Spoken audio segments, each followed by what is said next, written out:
नमस्कार, मी राधा आणि राधाच वर्ल्ड या चॅनलवरती आपलं पुन्हा एकदा सहर्ष स्वागत आहे. तर आज आपण या व्हिडिओमध्ये ॲपल मिल्कशेक ही रेसिपी पाहणार. बरं, ही रेसिपी माझ्या लेकीने केली आहे. तिच्या स्कूलमध्ये स्टँडर्ड 4मध्ये बी अ शेफ हेच एक लेसन आहे. त्याची ही ॲक्टिव्हिटी आणि त्याचीच ही रेसिपी ती इथे करत आहे. तर इथे आम्ही ॲपल मिल्कशेक करतोय, तर त्यासाठी आपण ॲपल घेतलेले आहेत. साधारण 2 ॲपल घेतलेले आहेत. थंडगार फ्रीजमधलं दूध घेतलेलं आहे, साखर घेतलेली आहे आणि ड्रायफ्रुट्समध्ये बदाम आणि काजू घेतलेले आहेत. तर सुरुवातीला आता ॲपल्स आहेत ते कट करून घ्यायचे आहेत. त्याचे क्यूब्स करून घ्यायचे आहेत आपल्याला. ॲपल कट करेपर्यंत याचे बेनिफिट्स सांगते. तर सफरचंद आणि दूध या दोन्हींमुळे शरीराला ऊर्जा मिळते.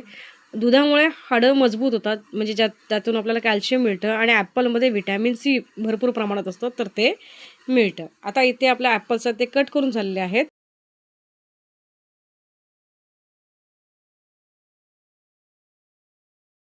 आता हे सर्व ॲपल्स क्यूब्स आहेत ते आपल्याला मिक्सरच्या जारमध्ये घ्यायचे आहेत आणि ते मिक्सरच्या जारमध्ये आपल्याला टाकायचे आहेत. त्यानंतर आपले जे ड्रायफ्रुट्स आहेत ते सुद्धा आपण थोडंसं बारीक करून घ्यायचं आहे आणि ते सुद्धा आपल्याला जारमध्ये टाकायचं आहे.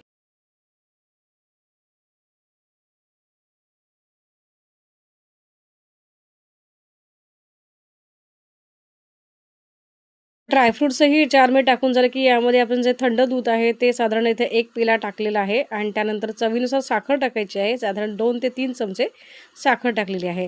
आता पावसाळ्याचे दिवस आहेत त्यामुळे आईस क्यूब्स वापरले नाही आहेत. आपल्याला जर आईस क्यूब्स टाकायचे आहेत ते सुद्धा आपण ह्या मिक्सरच्या जारमध्येच टाकायचे आहेत आणि ते सगळं एकत्र छान बारीक वाटून घ्यायचं आहे.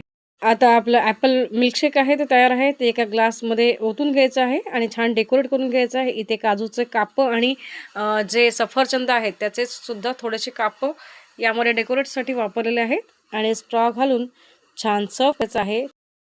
तर तयार आहे आपलं ॲपल मिल्कशेक, जी एकदम सोपी रेसिपी आहे पण भरपूर बेनिफिटवाली आहे. तर या पद्धतीने आपणही रेसिपी ट्राय करा आणि व्हिडिओ आवडल्यास कळवा. धन्यवाद.